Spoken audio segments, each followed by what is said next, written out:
And welcome to the 6 Degrees of Esports Podcast. I'm Rob, I'm Casey. and we're here today to talk about everything connected to the world of esports. And on today's episode, we're going to be discussing esports incentives in politics, tournaments with NFT prizing, and NFTs and branded collectibles as content. So thanks for joining us. Let's jump right in. Hey Casey, what's going on? Well, we're live on Twitch now as well, so just throwing that out there. But yeah, press the wrong button on our record, but we're still in here. We're still live. We're still getting it. Thanks But for yeah, the what? That wasn't. There's nothing said about that in the press release in the pre-production meeting that we're going to be doing this live today. But thank you for that. Yeah, heads up. But anyway, Curveballs left and right on this show. Yeah, keep you on your toes, everybody. But yeah, so gaming, college esports, definitely something big on the rise. We were talking about this a little bit before the podcast, but college esports, it's something that is definitely growing in popularity over the past few years. Really, it's been something that it seems like it's like an ever growing snowball, and it ultimately is going to be into the biggest snowman that we'll see for the next few decades, I feel like. But this bill that North Carolina is passing, I guess potentially passing, uh, it's going to be a big indicator for what other states might be doing as well when it comes to college esports. Yeah, your thoughts, or I guess.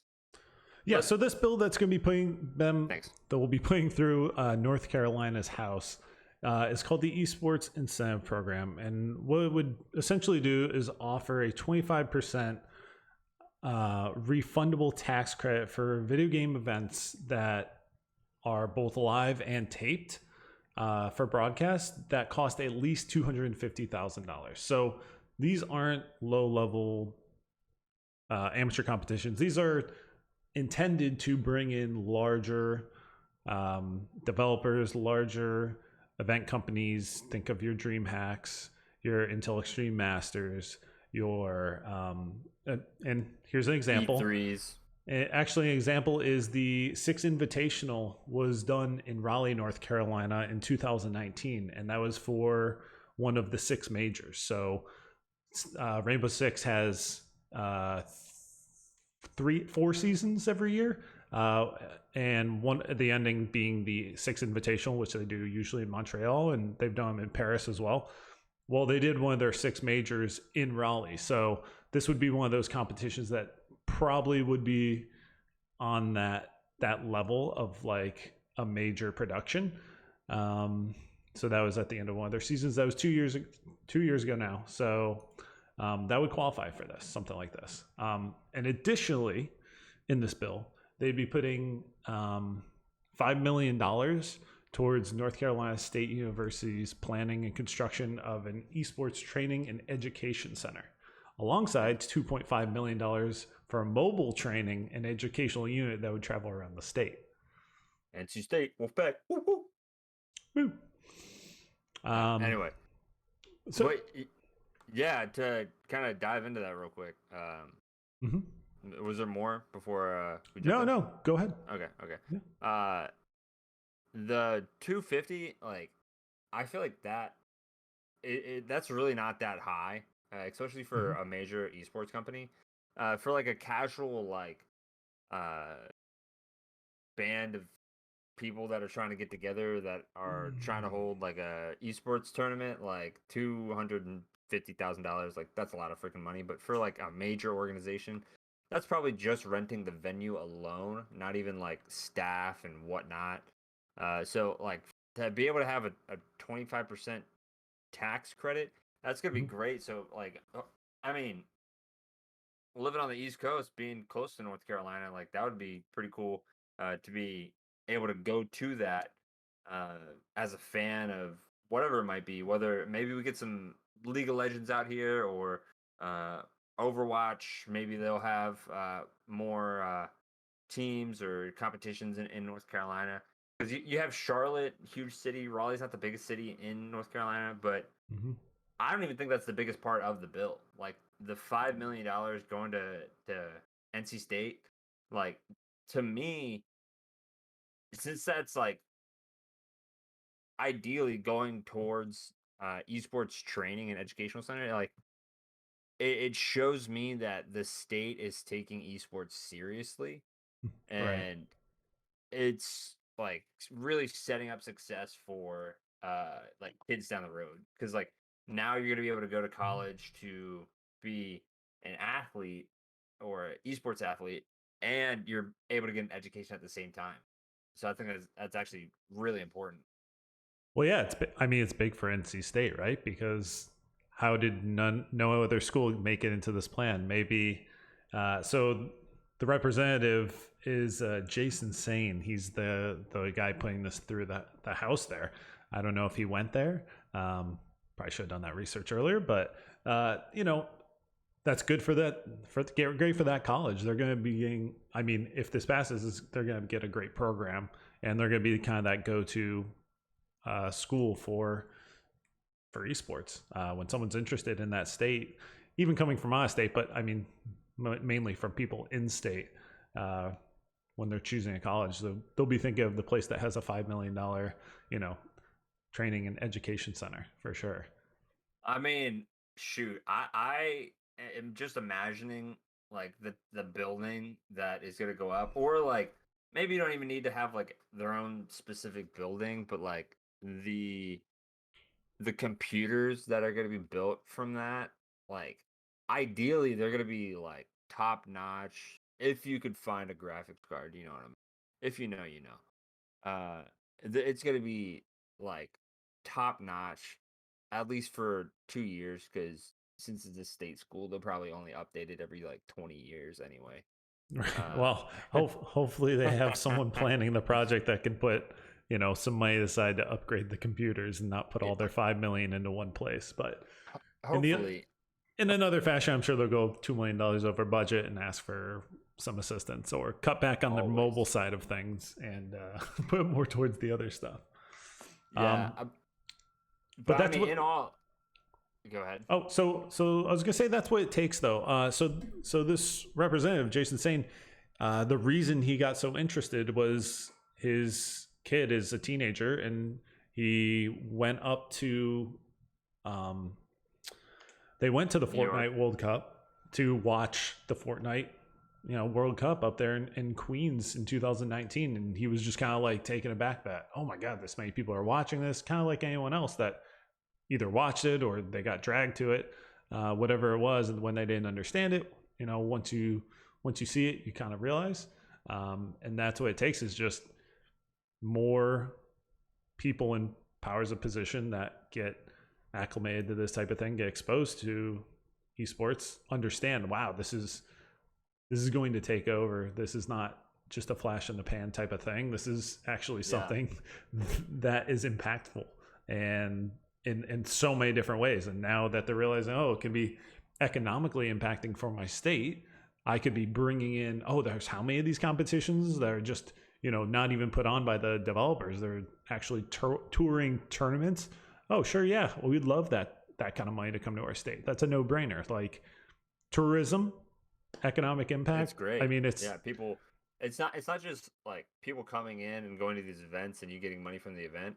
It's people getting hotel rooms, going out to eat, going to gas stations or whatever. Like there's so many logistics that add up into it. It's really a no-brainer. But something different that I want to kind of bring up is this guy is doing this for his kid. Like, what a dad. You know what I mean? What dad of the year. Like, if this passes, dad of the year. His kid's going to NC State. Though, I know that. This thing might end up be calling the same complex. Like at that point, you put that money through. This guy's getting his name on something at NC State. Yeah, like the representative. What it's not. He's not a senator, right? That's how that works. He's in the House. Like I don't know. He's part of the House. Yeah. So he's a representative. So right? he's a representative, a Republican from Lincoln, I believe. Cool. Interesting. So sure. But sure.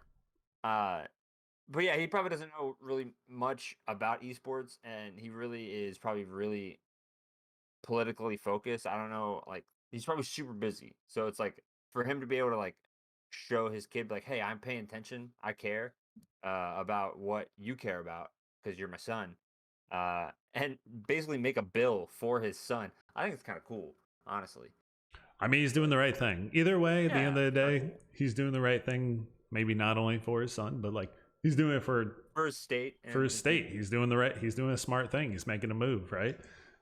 He's tapped into the times, if you will. He's also playing Call of Duty on the nights, and Yeah. on the nights he's playing with his son. He's playing with Charlotte City Councilman Tariq Bakari. Yeah, nice Butchered job. that name. Nope, I think that was right. I believe that was right. Let me know, Tyree. Let me know. So yeah, the good news for everyone in North Carolina. Way to go, North Carolina. You're really doing it. In other news, though, other thing that I wanted to, or I guess you wanted to bring up as well.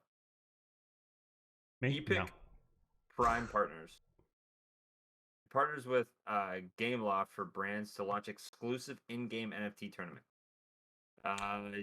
You said you were playing this game. Yeah. More, yeah. Let me tell you a little about it. Yeah. So they have collectively over all of their titles. They're I guess in their 9th title. It's called Asphalt Legends, Asphalt 9 Legends. I'm guessing the 9th installment in all their games. This game is super clean.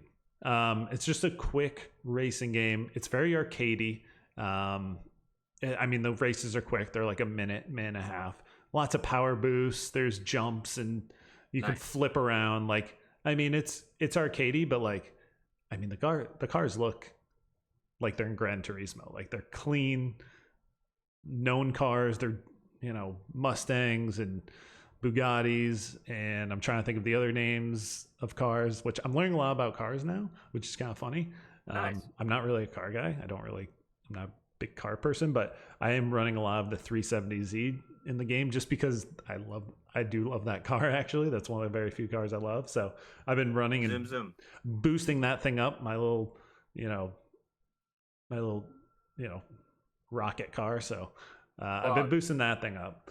But yeah, there's a lot of things you can unlock, so this is actually Epic Prime, which is a token that is coming out sometime this year. I want to say there's going to be a founders release, I guess, coming up in mid-July. But they did their first actual promotion and collaboration with GameLoft, and GameLoft being on this Asphalt Legends. They did a tournament on July 5th, and you could race in it. And I think it was like the top players got access to like an NFT, or they won an NFT.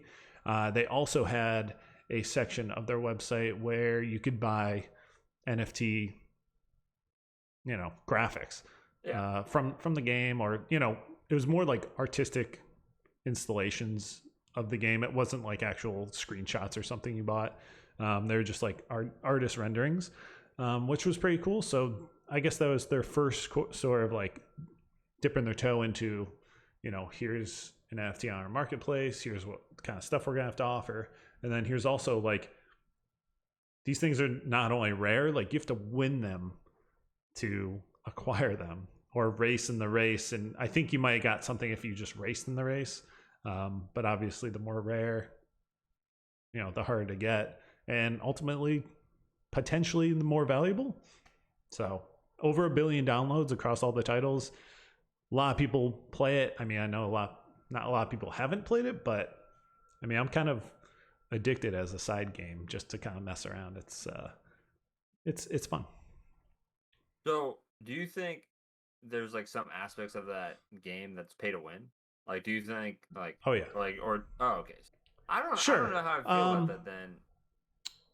Well, the game's not that difficult.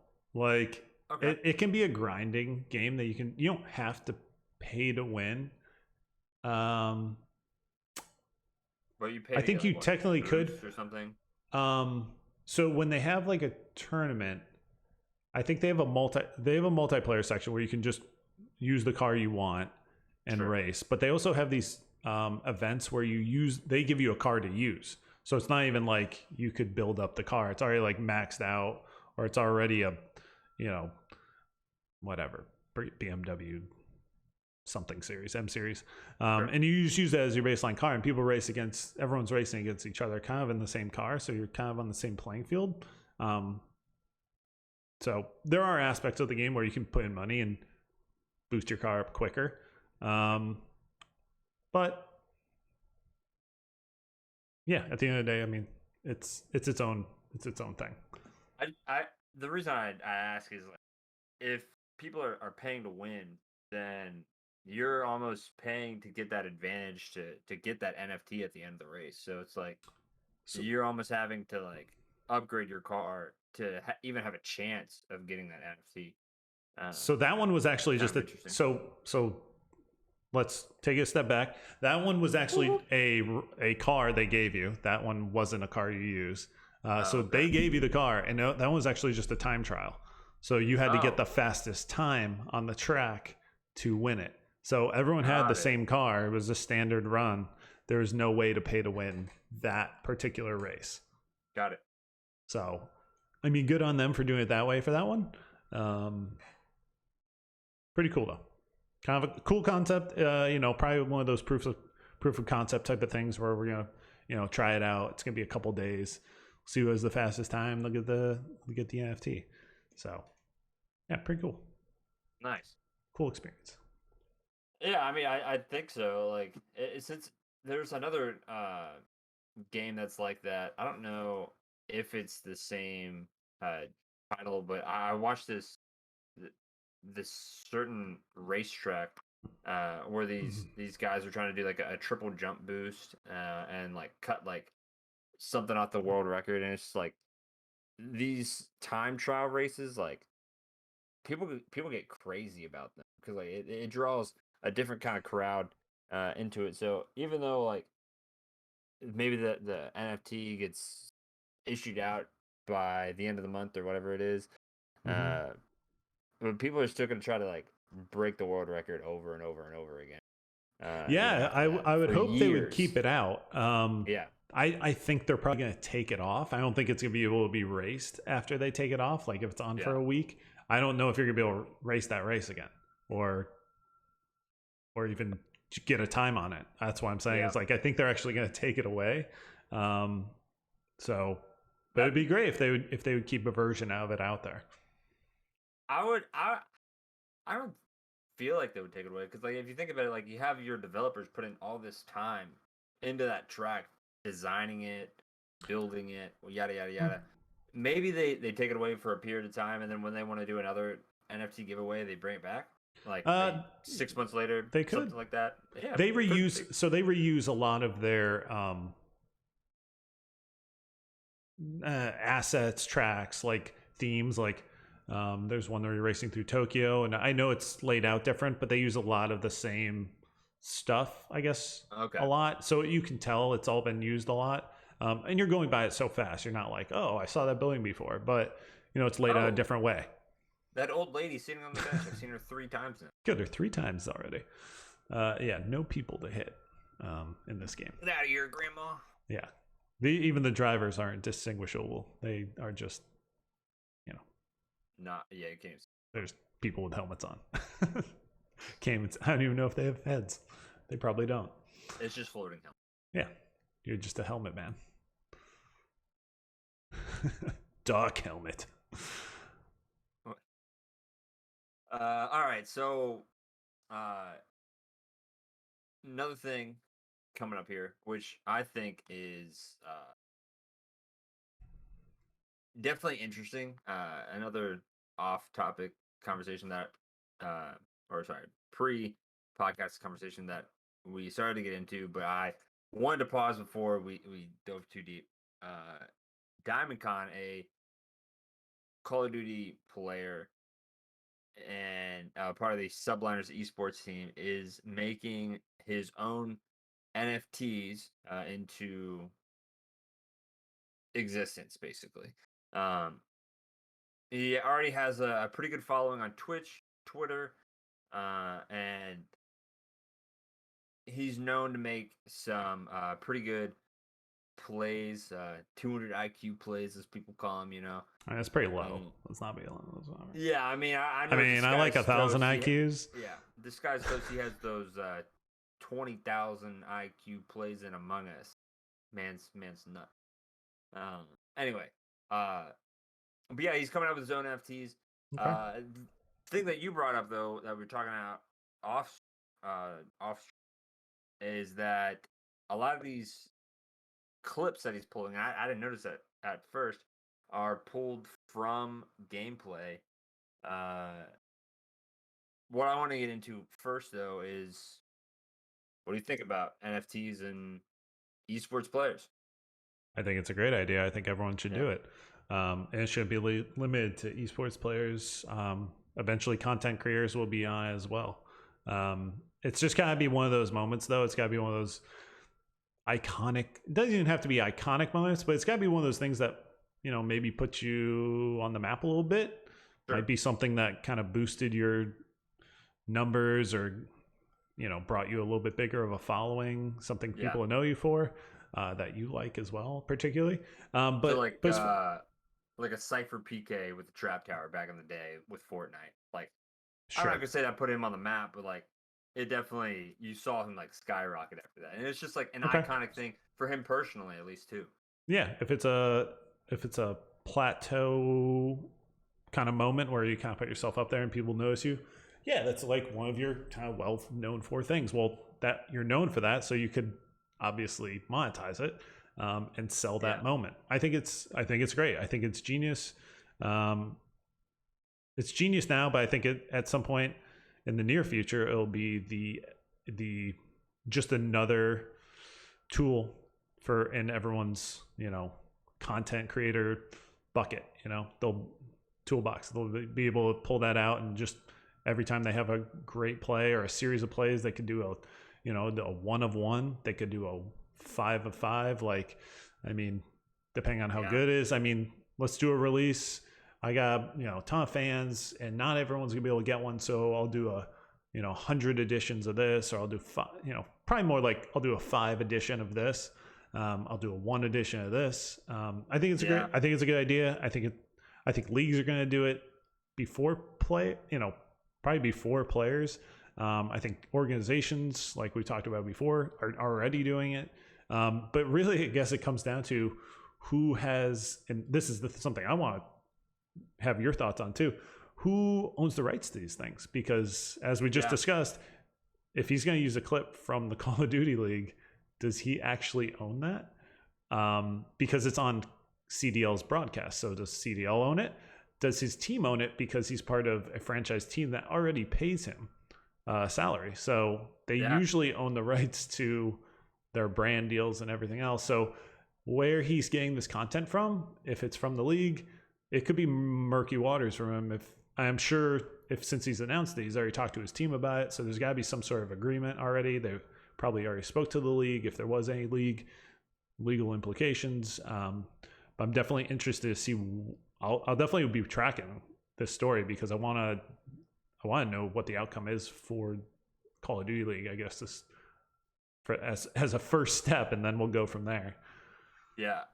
So that's a lot to unpack right there. Oh yeah. But first thing to get into, I'll start at the top. Which I know this from watching other major content creators, and they've like openly talked about it or they've tweeted about it, and I've kind of done my own like side research.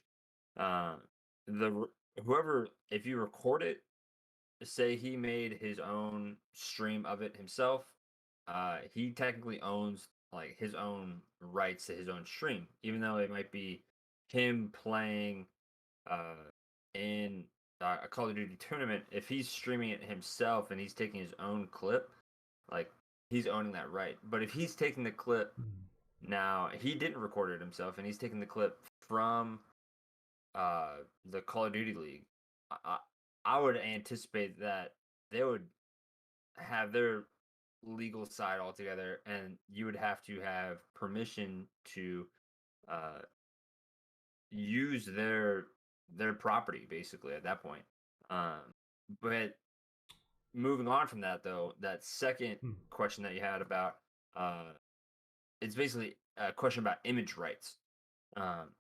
One thing I wanted to bring up, which I didn't bring up before, we were talking about this earlier.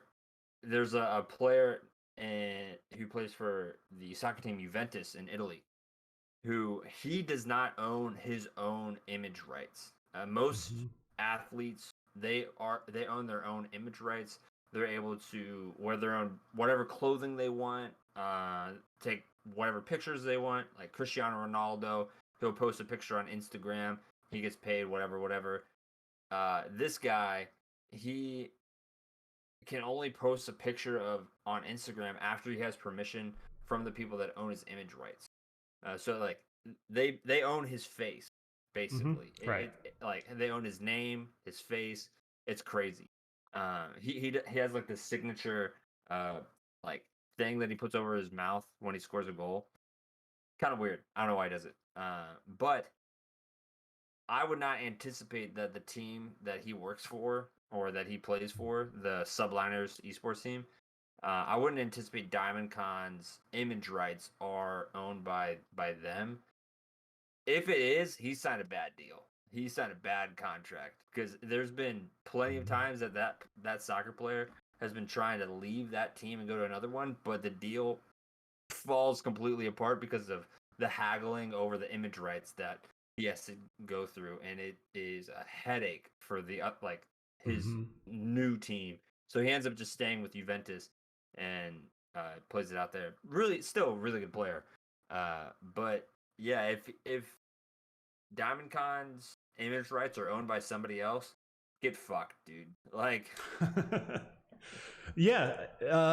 So that first part of that, with him streaming his own, and this is where things get kind of murky in the esports world versus like the baseball. Like no one's broadcasting their the right fielder for any team doesn't have a stream up of them just in right field, like talking to like their own, like, hey guys, like we're live. I'm coming out of the GoPro. I'm coming out of the bullpen, in about a minute. See you guys in a second on the mound. This is my POV type of thing. Whereas in gaming, like they could all be playing in this league. They could all be streaming their own parts of their content. But I would think even if he's streaming on his own stream and his own point of view, I don't know. Do they stream their point of views? I don't know if they stream their point of views during a Call of Duty match. I've seen just as of recently, since the whole COVID thing going on, where a lot of teams they're streaming from the team house itself. Yeah. So like but they'll stream their own streams, like their own personal streams. And they'll also be streamed on the like the big broadcast as well. So I don't know. Maybe they have like two cameras up, so one for themselves and another one right next to it for. I guess the loophole here would be I guess this is, I don't know. I guess the loophole would be like if they're not on actual broadcast and there's not the broadcasters talking, there isn't broadcast UI, and it's not on their stream, and it's on their own personal stream where they have their own personal UI set up. It's just his point of view. You could probably monetize that for your own personal use, and because it's your play on your stream with your. I'm sure there's a couple like checkoffs that they have to get for that, but who's to say? I mean, that technically is a different piece of content as an individual than it is if they release the same exact play with like some league approval, right? Like some like league authenticity like thing that came with it that says like, this is an authentic piece of the Call of Duty League. This because it has like their overlays, it has the score, like their own overlay score, it has the commentators speaking, like that's a more authentic piece. The other one's more of a personal, personal piece of content for his brand, actually separate from the subliners itself, unless they have some sort of, at the time he has like subliner stuff like on his personal stream like that. I don't think that would have any legal implications with his own team. I mean, that's kind of, there's a wild way around that. But yeah, one's more authentic. One could be more authentic NFT, and one could be more of a branded experience from the actual player itself. That's how I see this going down. I kind of like see that as, do you want a picture of your right fielder making a catch over the wall, and then saving a home run from the LA Angels, or do you want that picture from that right fielder himself? I mean, he might not. Let's just, for sake of whatever, they contracted a camera person to be there that day to take pictures of them. Like a really good from the side, like shot of him going over the wall. That's his own thing. Or the league has a, professional come in that day. They have a camera, and it's branded. And it has the little MLB logo on it too. Because each of them will be different though, and for a fan and a consumer, I honestly think there's a market for both. Sure, there's a person that's a fan of the player, and there's a person that's a fan of the league, that's a fan of the content in the league. Yeah, or the player long term, and usually those go hand in hand. But in esports, it's a little different. Yeah, esports, like, you definitely have individual people that, like, I'm just gonna follow this guy wherever he goes. Whatever game he plays, like, people love Shroud. So whether he's playing Valorant, CSGO, Apex, Call of Duty, doesn't matter. People are gonna watch him. So I would assume there's fans just like that for DiamondCon as well. But yeah, like the legal implications that kind of brought up earlier, it doesn't really go into the details in the article that I was reading of where he got the clip from. It really does look like there are like there's an overlay of like the and the clip he put out, there's an overlay, like so we'll see what he comes out with. Yeah. But then again, I don't really know. So it could just be a placeholder. But yeah, one NFT that I want the one of one is Ninja flossing on New Year's Eve for sure. Yeah, that might be worth something. Yeah, if I can get that, that'd be dope. If I can license that out to every bloopers fail compilation ever, then sure. Anyway, yeah. Any other thoughts on that one? Oh wait, no, one more. With this, say this is a success. How quickly do you think this will explode to not just other players within the league, but other content creators, other I think this is something that people are actively working on right now behind the scenes that will all come out, I'd say, within the next 6 months. Before Christmas, I'm guessing there's going to be a lot of people that come out with their own NFT projects, personal branded content organizations. Like, this is actively being worked on for sure. Yeah, I mean, I think 6 months is a pretty safe number. By the end of the year, Christmas time, that's gonna be like ideal for this kind of stuff to come out. Black Friday, dude, it'll be NFT Friday. NFT November. Sheesh. No, not on my program. Yeah, that's getting edited. Make it stop. Alrighty. Well, anyway, thank you everybody for listening to the podcast. Hope you enjoyed this edition of 6 Degrees of Esports. My name's Casey. I'm Rob. Follow us on Twitter, TikTok, YouTube.